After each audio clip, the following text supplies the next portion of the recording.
Avec son style plus cossu et sa grande richesse technologique, la nouvelle Honda Accord joue la carte du haut de gamme abordable. Un positionnement inédit à mi-chemin entre une berline familiale traditionnelle et son homologue premium.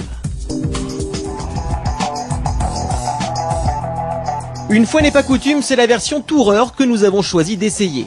Un modèle au design bien plus athlétique qu'auparavant et dont l'élégance pourrait séduire près d'un acheteur d'Accord sur deux. C'est en tout cas ce qu'espère Honda qui a choisi de sacrifier le volume de chargement de son break au profit d'un style plus attractif. Résultat, là où le coffre de la berline peut accueillir 467 litres, celui du Tourer se contente de seulement 406 litres. La faute à des passages de roues prononcés, accompagnés de suspensions plutôt envahissantes. Il se rattrape néanmoins par sa facilité d'accès et son haillon à ouverture électrique. Inspirée de la Civic, la planche de bord offre une présentation originale comparée aux actuelles références germaniques. Certes, les matériaux utilisés ne sont pas tous dignes d'une berline premium, mais l'ensemble est à la fois flatteur et bien assemblé.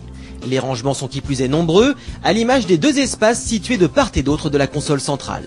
Si les sièges sont confortables, on regrettera en revanche leur maintien latéral un peu trop prononcé, qui a parfois tendance à gêner le maniement du levier de vitesse. Enfin, au contraire des places avant très généreuses, l'espace alloué aux passagers arrière est un peu juste, notamment au niveau des jambes et des épaules. Malgré son statut de premier motoriste au monde, Honda ne propose toujours qu'un seul diesel.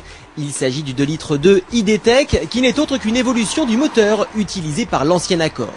Fort de 150 chevaux et 350 Nm de couple, il a pour principal avantage d'offrir de bonnes reprises sur une très large plage d'utilisation, allant de 2000 à quasiment 5000 tours minute. On regrettera cependant un léger manque de tonus à bas régime, obligeant parfois à tomber un rapport, ce qui n'est pas forcément désagréable, tant la boîte manuelle à 6 vitesses nous est apparue précise et bien étagée. À noter la présence d'un petit levier de vitesse au maniement fort sympathique.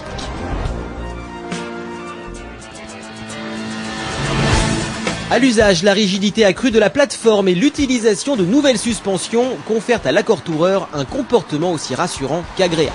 Sans être pataude, l'auto manque un peu d'agilité et privilégie donc les longs trajets sur autoroute où sa bonne insonorisation fait merveille. L'endroit idéal pour tester l'une des nombreuses aides à la conduite proposées par Honda, dont l'inédit LKAS, un système agissant directement sur la direction afin d'éviter à votre véhicule de sortir de sa voie de circulation.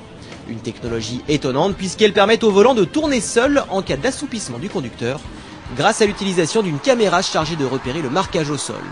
Une intervention limitée à 12 secondes qui ne remplace évidemment pas votre vigilance.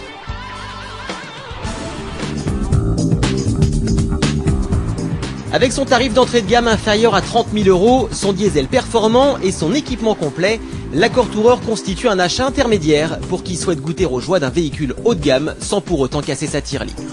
Notez enfin que Honda propose un programme d'assistance VIP comprenant notamment la livraison du véhicule réparé à domicile et jusqu'à 5 nuits d'hôtel offertes.